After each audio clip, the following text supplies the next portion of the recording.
Okay, good morning. Good morning. Good morning. How are you? Weather is better. Thanks for being here. I hope everyone is enjoying the breakfast, and I'm very pleased to welcome back to campus this morning Mr. Brian Clay. Brian is a graduate of our health administration program and a very good friend of our college. Brian has risen relatively quickly through the ranks of the healthcare services industry and is currently an executive with Cardinal Health, one of the largest and most reputable healthcare services companies in the nation and worldwide. Now, you're probably wondering, what is she talking about, healthcare services industry? Is she talking about hospitals? Is she talking about, clinics? And I've also wondered before when I, first started studying healthcare, because the healthcare services sector of the industry is not really as well understood as the healthcare delivery side of the industry. So perhaps everyone in the room knows about the hospitals in our region, about the medical group practices, about the clinics. But very few of us know about those organizations that work pretty much behind the scenes to improve the operations of hospitals and clinics and other healthcare providers. So those are the organizations that focus on the distribution and the management of medical supplies, of pharmaceuticals, and on developing innovative solutions to the operational needs of healthcare providers. And this is exactly what Brian does in his role as executive with Cardinal Health. He works closely with hospitals and other healthcare providers throughout the region to find ways to enhance their medical supply management, particularly their pharmacy management, and increasingly to align their operational needs with the innovative solutions that Cardinal Health is able to offer. So we're very pleased that he's with us today to provide some valuable insight about the role of the healthcare services industry in the healthcare continuum, and also about what opportunities and career options might exist for our students within this industry. So thank you, Brian, for taking the time to be with us. Again, welcome back to campus, and we look forward to your presentation. Thank you, Dr. Corey. First off, it's really an honor and a privilege to be back here at ETSU. I greatly appreciate the opportunity to come back and speak to you guys. But the first question I have for you, how many came for the free breakfast versus hearing me speak? honest. Again, thank you. And before I get started, really, I just want to thank and recognize Dr. Wyckoff and Dr. Corey and the staff and leadership here at ETSU and the College of Pharmacy, particularly for the work that they've done over the past few years.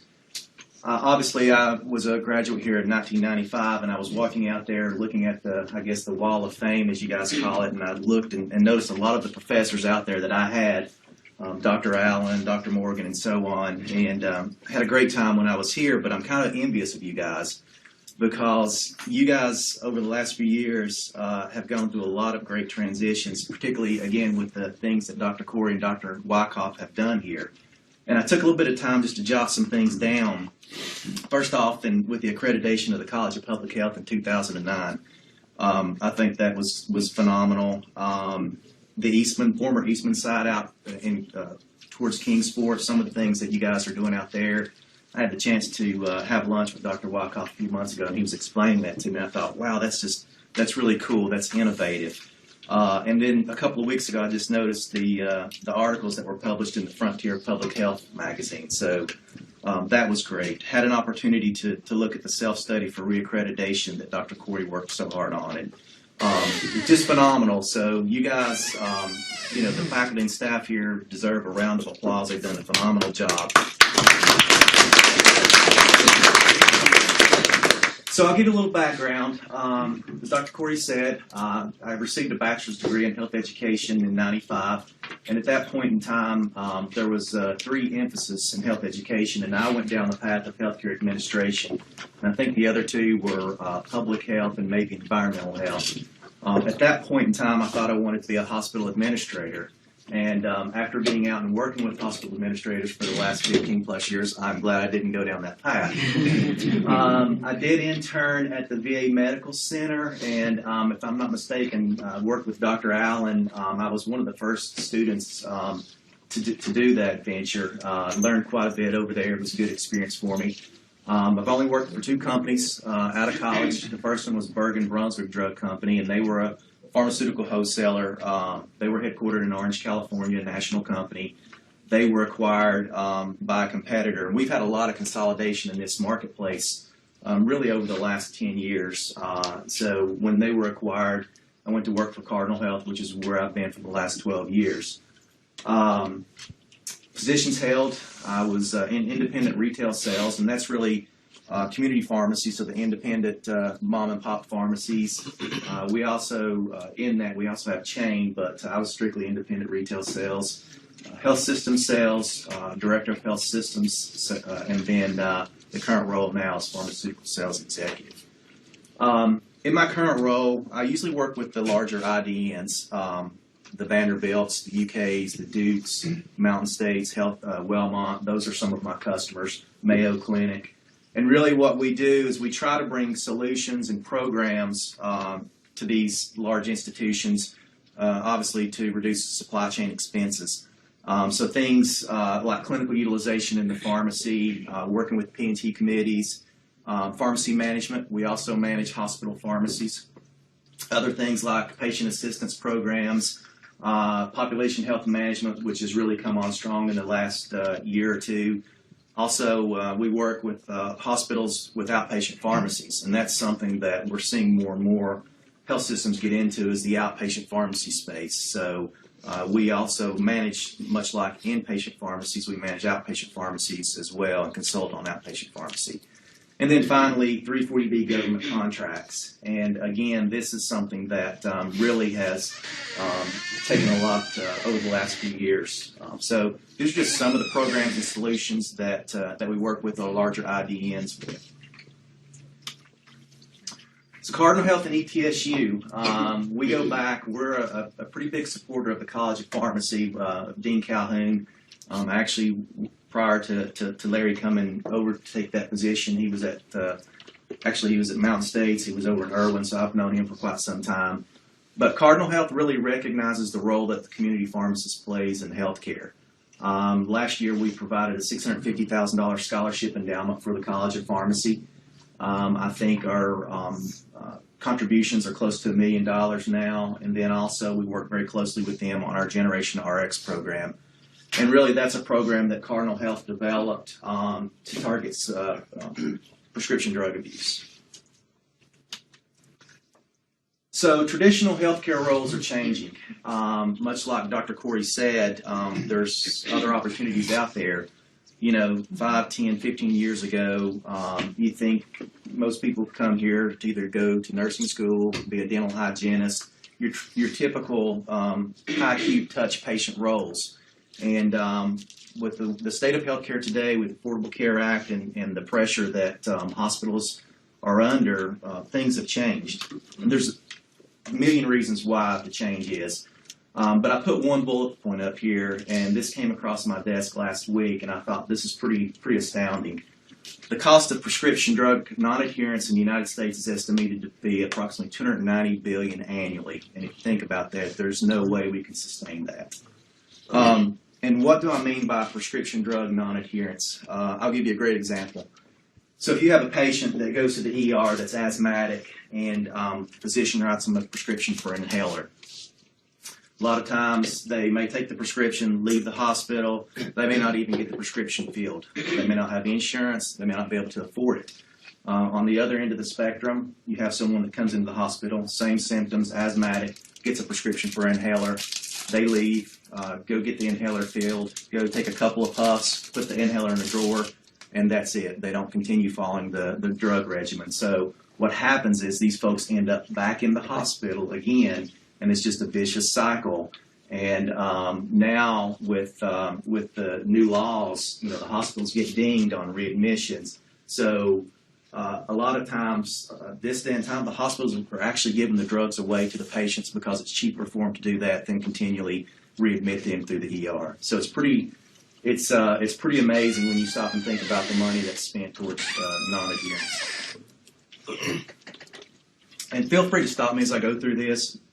There'll be plenty of time at the end for questions, but if you have a question, certainly feel free to stop. So we talk about the change and the opportunities that the change has brought about. And I just listed a few here, but patient navigators, that's becoming big. Procurement specialists, and this is something Jeannie probably knows quite a bit about, coming from Mountain States and being in that department.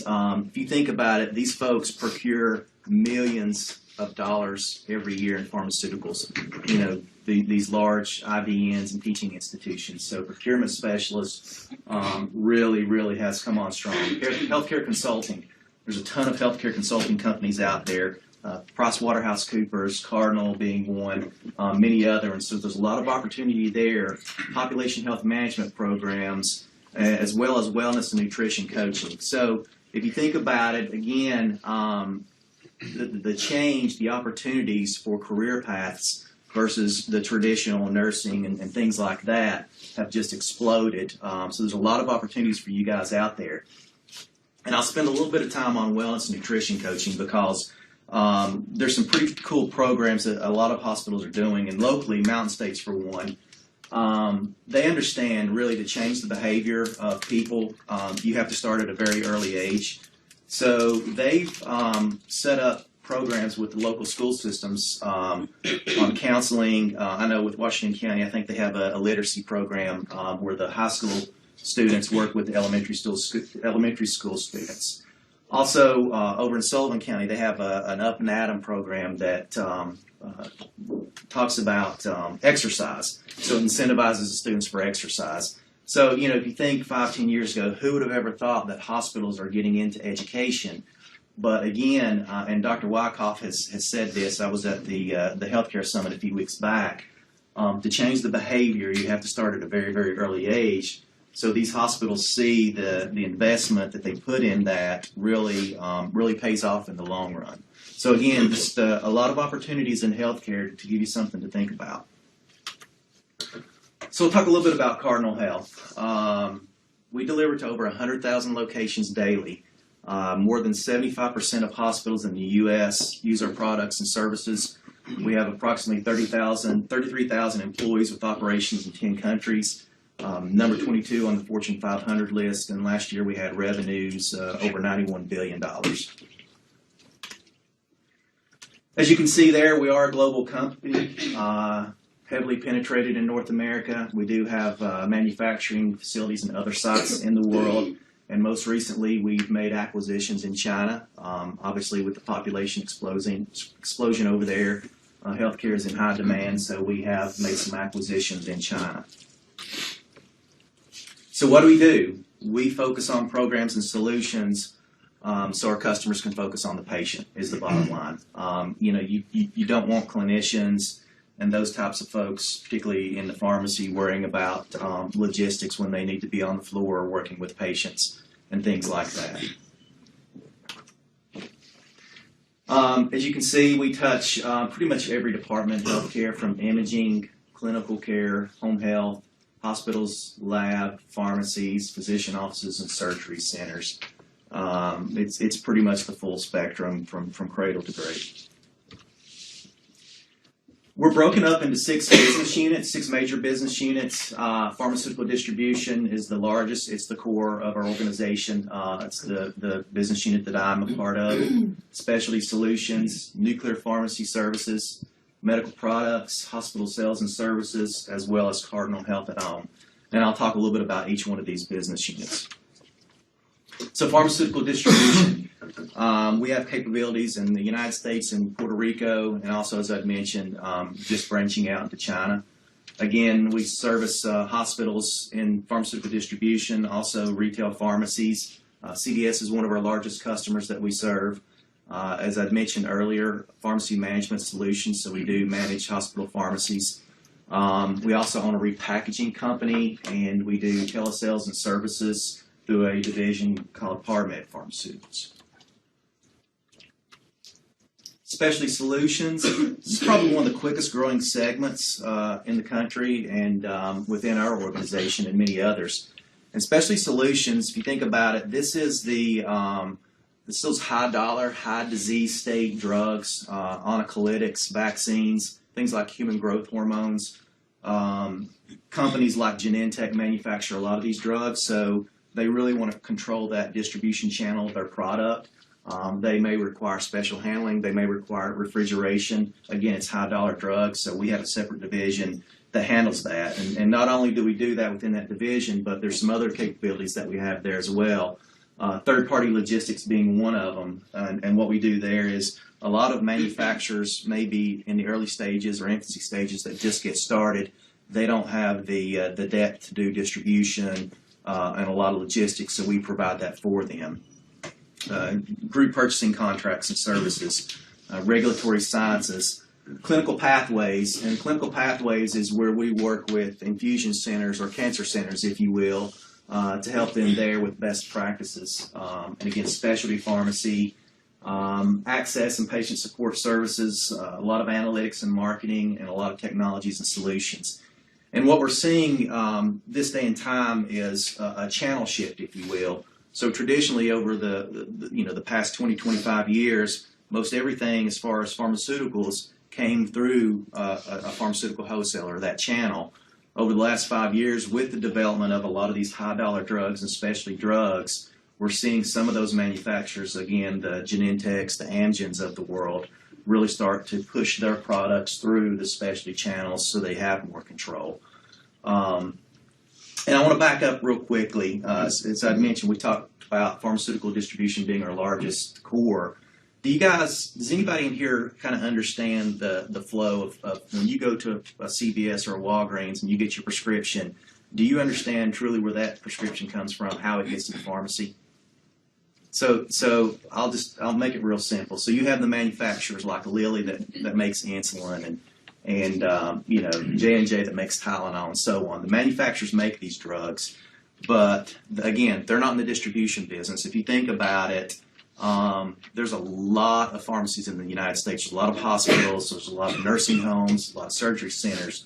So what they do is, they make them, we buy them, we store them. We have 24 distribution centers across the United States, and then from there we end up distributing to the pharmacies or the hospitals, nursing homes, what have you. So that kind of, just want to give you that little synopsis of truly what we're talking about when we talk about pharmaceutical distribution.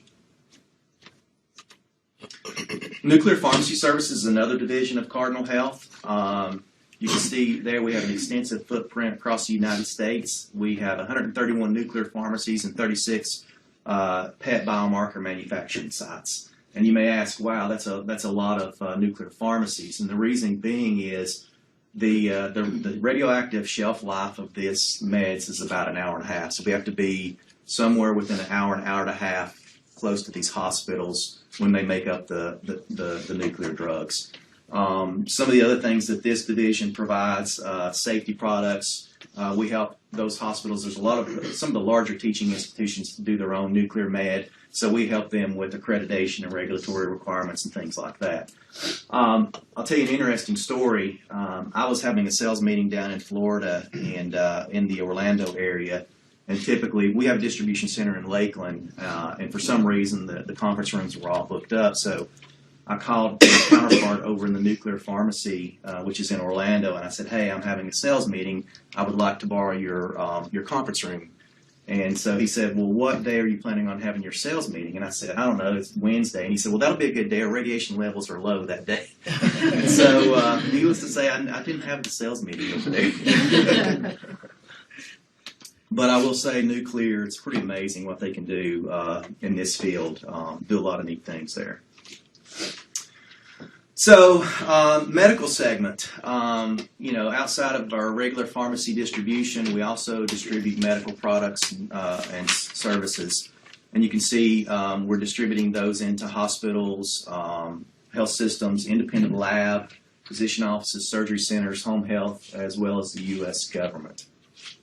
Some of the things that we distribute, particularly in physician offices, would be things like clinical skin care, DME equipment, exam gloves, sterile wrap, women and baby, and wound care. So, lower clinician preference, cost-effective alternative stuff. And then when you get on up, products like higher physician preference, such as general anesthesia, interventional cardiology products, as well as lab products, and then orthopedics, trauma, surgical products, and accessories. Orthopedics is something that we've ventured into a couple of years ago. And then for those of you that keep up with the wire, yesterday Cardinal just made an announcement with an acquisition of Cordis from J&J, which is a large cardiology organization. It's about a $2 billion acquisition. So over the last few years, we've diversified quite a bit out of the pharmaceutical distribution space and venturing into some other opportunities. Hospital sales and service. So this is really where we work, again, with specific the materials management departments within hospitals to distribute things like tubes, gowns, gloves, drapes, surgical packs, surgical kits. We actually manufacture surgical kits. So if you're going in for a heart op, we have a kit built specifically for the physician that he tears the top off, and everything that he needs for that procedure is there. So there's not a lot of gathering for those products. We provide a lot of inventory management solutions on the materials management side, just-in-time inventory systems such as ValueLink. We also provide some 3PL stuff. We do a lot of RFID-enabled technologies. And then freight management. We actually own a company called OptiFreight, and it's pretty interesting because a lot of the manufacturers only do direct, so they don't ship through a wholesaler or a distributor. And we have a contract with FedEx, whereas we work with FedEx to supply the hospitals for those manufacturers that ship directly to the hospital. So actually, we help the hospitals save on freight. And a lot of this stuff, I mean, you may think, wow, there's just a ton of stuff there that hospitals do. You have to think the hospitals, their profit margins are razor thin. I mean, 1 to 3%. And anything that these guys can do to save a nickel, they will save it. I mean, it's just, you wouldn't believe the amount of pressure that our health systems are under, particularly with reimbursement and things like that. So we invest heavily in programs to help them bring value to them and save money. Cardinal Health at Home is another business unit. Actually, we acquired a company a couple of years ago called AssuraMed. And we kind of saw the writing on the wall that healthcare is transitioning back towards the home. And what I mean by that is these large 500 and 600 bed acute care hospitals, quite honestly, will become a thing of the past because you see a lot of outpatient surgeries being done. People rehabilitate quicker at home. And so it's funny, I saw a sign on State of Franklin a couple of weeks ago that said Black Bag Healthcare, we make house calls. And obviously many, many years ago, physicians used to make house calls, so it's kind of coming full circle now. But we do a lot of business in this business unit, do a lot of distribution into the home, and I think with the trends of healthcare, you'll see that more and more outpatient settings, home settings. And again, really going back to the medication non-adherence, the more we can get into the home of these patients and constantly monitor them to take their medicines, to follow protocol and procedures, again, it's going to be more cost effective, which is going to drive the cost of healthcare down.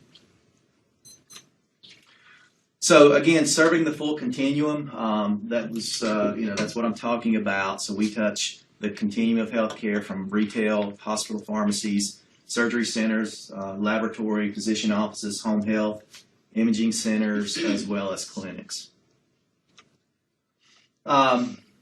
Being a large company as Cardinal, we believe in giving back to the community. Through our Generation RX program, increasing awareness of prescription drug abuse is very, very large. We've donated over $9 million in products, and that's for things like natural disasters such as earthquakes, hurricanes, tornadoes. We've given approximately anywhere from 11 to 13 million in cash grants. So we do have a grant program out there for hospitals, particularly around patient safety and things like that. And then being a healthcare company, we believe in healthier communities. We contribute a lot to a lot of countries across the world to make healthier communities because, let's face it, the healthier our communities are, the better it is for all of us. And I know that's a passion for Dr. Wyckoff, so we really put our money where our mouth is there. Not only are we essential to customers, but we're also essential to our employees and essential to our business partners. Some recognition there, as an enterprise, we award over $3 billion of business annually to nearly 3,000 diverse businesses who add value to Cardinal Health as well as our customers. So we try to be a good steward for our business partners as well as our employees.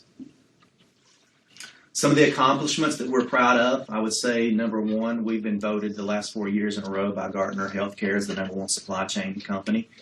Also, the Excellence Award, Defense Logistics and Agency Vendor. We do service the Department of Defense, particularly with some naval fleets, some of the ships. We supply the pharmaceuticals for them. Better Investing Magazine there, top 100 3PL provider. And then the Performance Award from Premier Healthcare Alliance in 2012. And Premier is a group purchasing or a GPO organization. So we're very proud of that. And then the Innovation Award as well.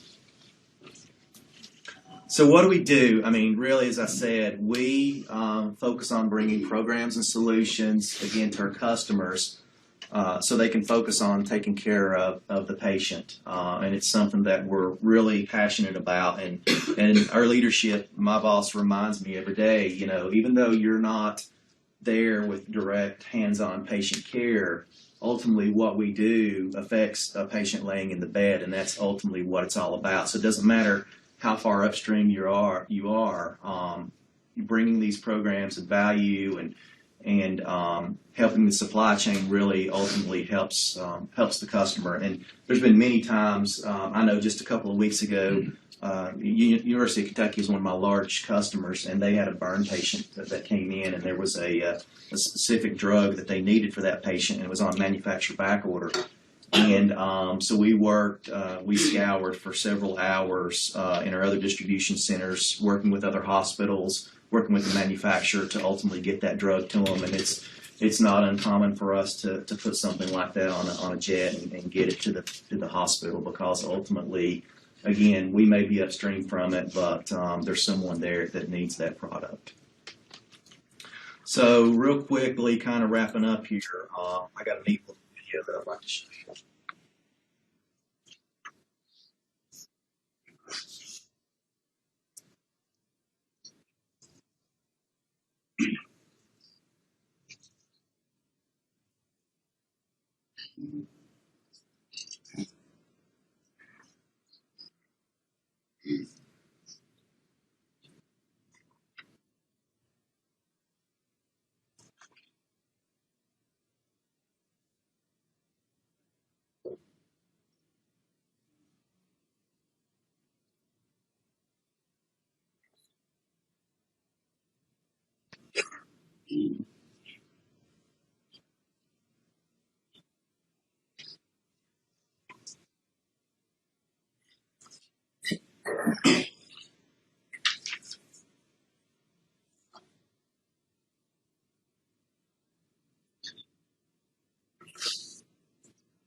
Questions? I have a question. So in one of my classes last night, we were talking about like pharmacies and how the teacher expects the role of the pharmacy to change in the next few years. But I was just wondering how you see the role of the specific pharmacy changing. Do you think in 2025 we'll still be driving to CVS or Walgreens or the local pharmacy to pick up our prescriptions, or do you think it's going to be more outpatient and they're going to be coming to our home like in a black bag? Well, I mean, right now you already have mail order pharmacy, and that's been, that's been in place for several years now. So we see more and more providers or the large insurance companies, particularly on maintenance meds, they're doing 90-day supplies. So a lot of them, there's a lot of large mail order pharmacies out there, and we support a lot of them. And to your point, versus going to your local pharmacy, your Walgreens or whomever, it's actually showing up UPS. But the role of pharmacy, absolutely, particularly the retail pharmacy, is changing. Particularly right now, with some of the things in the Affordable Care Act, you have things that are requirements like medication therapy management. So when you go pick up your prescription, again, a pharmacist consulting with the patient, telling them that this is what you need to do as far as the regimen of the drugs. And there's a thing called star ratings, and they get rated on those. And a lot of times, if your star ratings drop in pharmacy, if you're not doing what the insurance provider requires or the government requires, they'll cut you out of that plan, so you lose patients. I've seen it happen where Blue Cross Blue Shield actually cut a pharmacy out because they weren't adhering to what they needed to be doing. So this is why you're seeing hospitals more and more get into the outpatient pharmacy arena. I know Mountain States last year bought about 4 retail pharmacies that Guy Wilson used to own here in the community. And again, it's just another way for them, again, to control that medication adherence and consult their patients to prevent that readmission. So absolutely, it's changing. What sort of opportunities for internships do you all have? Since you cover such a broad range of medical care, what are some things that you would recommend for upcoming undergraduate, graduate students? It's a great question. We have a lot of internship opportunities. We're headquartered in Columbus, Ohio, so we really have a lot of programs with Ohio State University, and we have a lot of students from there that intern with us. So you have opportunities not only in healthcare sales, which is what I'm in, but also operations. We have a significant footprint behind the scenes in operations that a lot of folks go into. So there's opportunities for internships there. There's obviously opportunities for internships in many of our business units. There's opportunities for internships corporately. We have a significant corporate presence up in Dublin, Ohio, as well as Houston, Texas. We have a division, consultative services division in Houston, that has, we have about 400 pharmacists that work for us down there, and they do some phenomenal work. They help write some policy regulations for JCO, which a lot of hospitals, we talk about accreditation. Hospitals go through accreditation, and JCO is an organization that does that accreditation. So these folks work with JCO to help write policies and procedures for that. We do some research and things. So if you're interested, go to our website. You'll see all the different business units and opportunities there, and I would highly encourage you to do that. What about locally for students in public health? Are there internship opportunities? I mean, have you ever served as a preceptor, or would you have an interest in that? Or? Locally, our closest distribution center is Knoxville. So, I mean, I'm not sure. I could definitely get with our director of operations out of that distribution center. But again, we have folks that work inside of hospitals actually that do things as well. So, would encourage you to go to the website if you see anything. Certainly work that route. Any other questions? From the global image you had on your slide, I see you have locations in America, Australia, and Asia, but no location in Africa. Why is that? You know, I'm not sure. Some of the locations, again, have to deal with their manufacturing facilities. So we do a lot of glove manufacturing, gown manufacturing, things like that. I'm sure that we've looked at Africa and for whatever reasons haven't been able to make things work there. But it's certainly, I'm sure it's on our radar. Brian, how are the advancements in electronic health records impacting your work? Absolutely, yes. Great question. We see that more and more. I know just over the last couple of years, physicians have been incentivized to move to electronic health records. And really, we work very, very closely with the hospitals on that, with barcode medication administration, bringing tools and technologies, again, to track the medication down to the unit dose form to the patient through scanning technologies that link up with the electronic medical health record. So we've worked developing some technologies and things with the hospitals on that. Question. So go ahead, Harry. I'm just curious. Your company has grown to this huge operation, which is $91 billion. Yep. So how did you guys do that? Well, interestingly enough, this company was started back in the mid-'70s by a gentleman named Bob Walter, and it started out as a very small food broker. And from there, he just started acquiring other companies and just making acquisitions and more acquisitions. And, you know, before you know it, it turned into this big global healthcare company. It's really a pretty incredible story of what he was able to do. There's a gentleman that lives here in Johnson City. His name's Jerry Medlin, and he used to work for us. And he was on the ground floor working with Bob Walter when Cardinal was a smaller company and building out and growing and acquiring all these healthcare companies. So I'm amazed by it. I really am. And it's pretty quickly, too. I mean, to grow to this level, to be a Fortune 14 company with revenues of $91 billion, it's pretty interesting, the story and how quickly it has grown. So, Brian, you were mentioning to me that you travel quite a bit. You cover a region that includes Kentucky, Tennessee, Yep.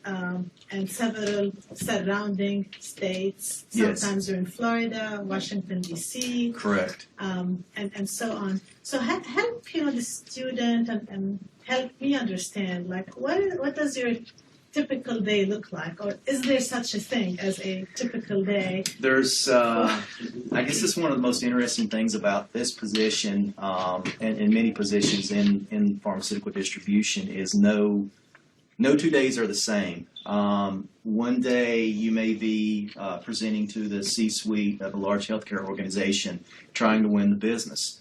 The next day, as was my case yesterday, you may be on the phone with your legal counsel trying to prevent a customer from breaking a contract.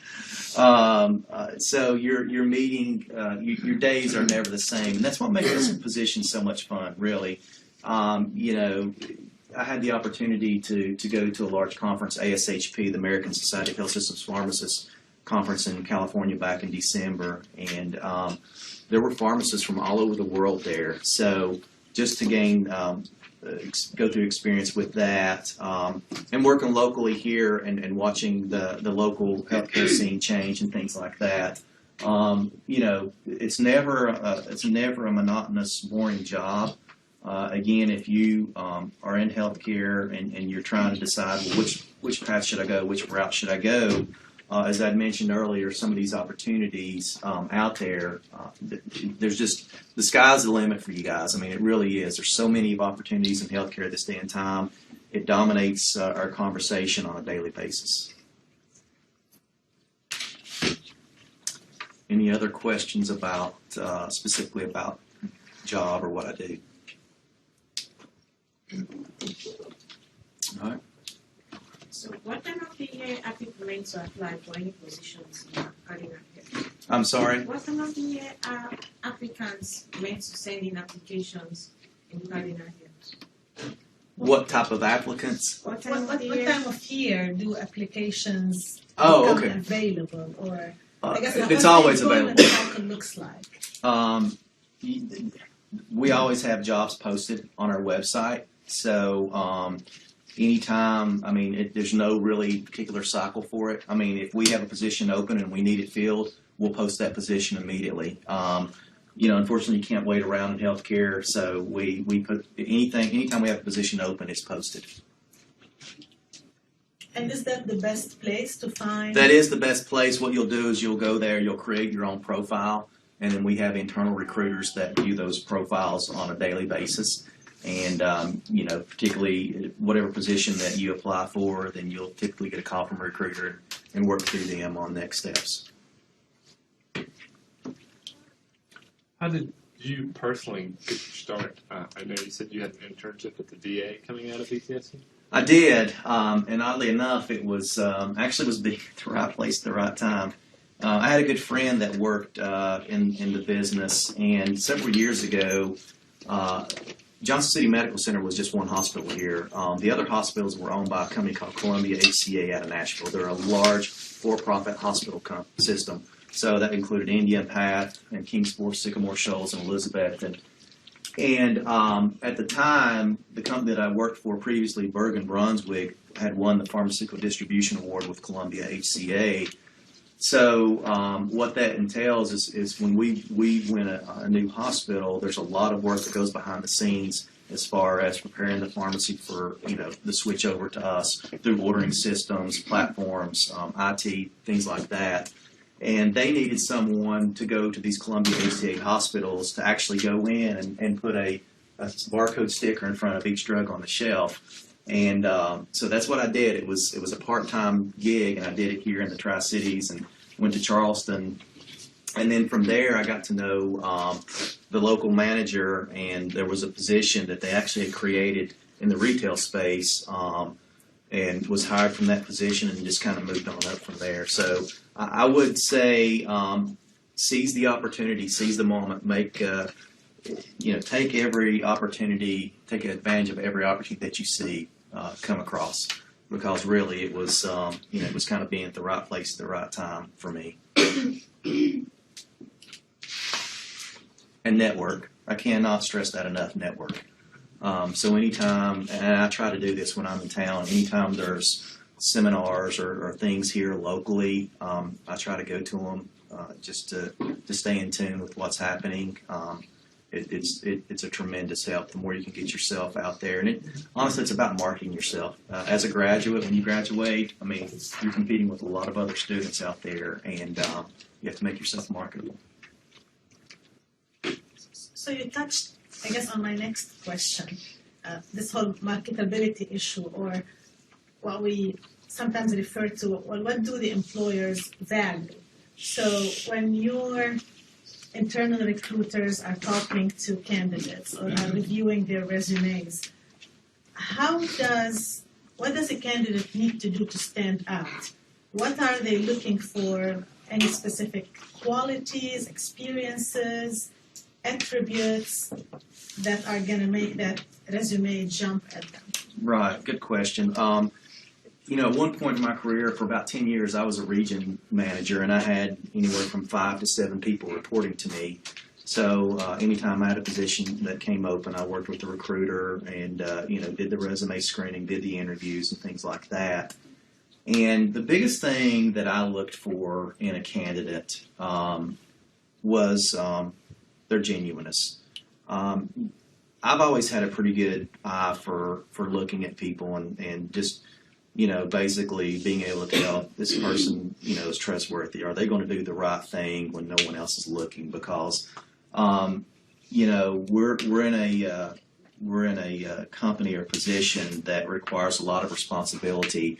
And I wasn't a micromanager at all, only for the fact I didn't have time. So I looked for people that I could, that I knew were dependable, self-starters, self-motivated, that, if needed, would get up at 5 in the morning and drive, 2 hours for an appointment with a C-suite person at 8. So just really focusing on that piece of it was really, really big for me. Obviously, experience, I looked at that as well, but, I know when I was a student, it was very hard. You know, when you get out of college and graduate, you don't have a lot of, on-job experience. So that's why I go back to networking. Take the opportunity whenever there are things like Healthcare Summit or seminars, or Dr. Wyckoff and Dr. Corey put on these special programs. She mentioned one next week about collaborating with the art department. So really getting yourself out there, networking and things like that really helps. And, just putting your best foot forward, integrity, honesty, trustworthiness, and things, that will trump anything in an employee. I've hired, I've had to fire, and it's no fun firing, but that's probably the number one thing that I look for.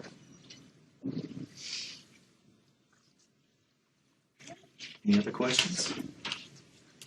Awesome. Well, thank you very much, Brian.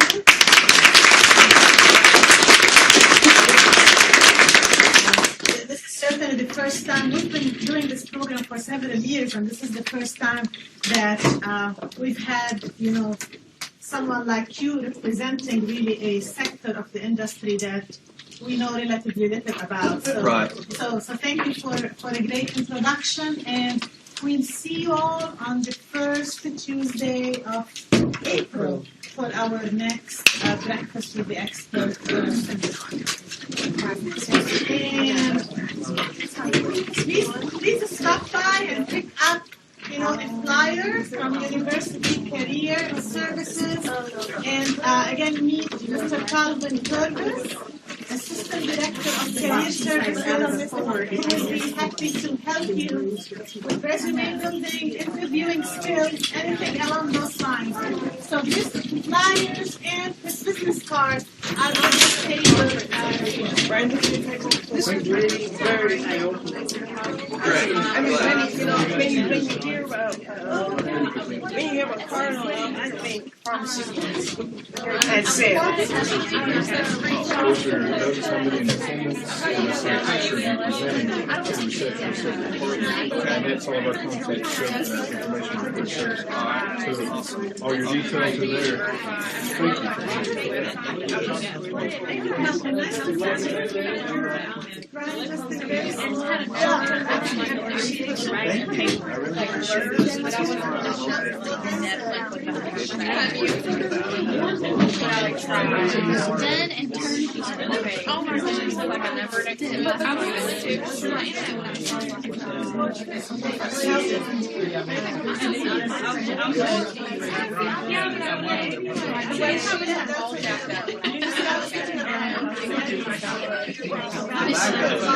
Yes. So wait a second, this isn't.